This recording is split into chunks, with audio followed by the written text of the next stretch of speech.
дорогие телезрители! С помощью косметики можно не только подчеркнуть достоинства вашей внешности, но и скорректировать возраст. Сегодня я вам покажу, как сделать лифтинг-макияж и расскажу его основные приемы. Тональный крем с эффектом сияния избавит вас от тусклого цвета лица.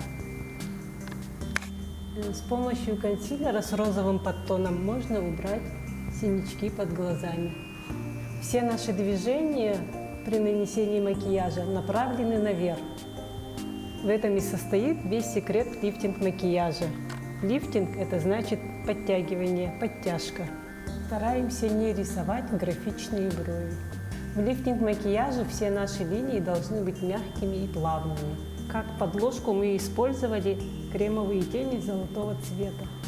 Поверх мы дублируем сатиновыми тенями такого же оттенка. Это у нас будут базовые тени. Как я и говорила, мы используем коричневый карандаш.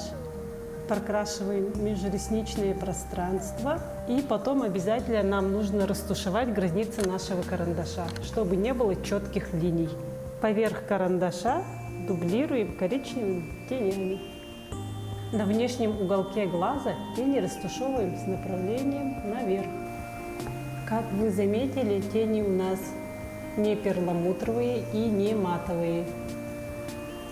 Сатиновые с легким блеском. Нижнее веко красим с особой осторожностью.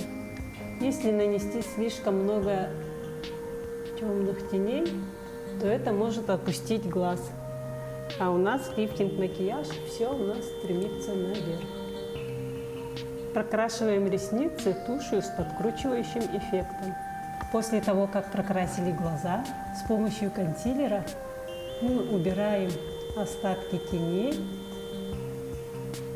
по направлению к вискам. Это у нас создаст лифтинг-эффект. Выбирайте румяна с мерцающими частичками. Не надо бояться сияния.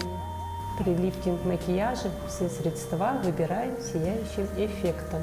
При макияже губ стараемся избегать матовых текстур.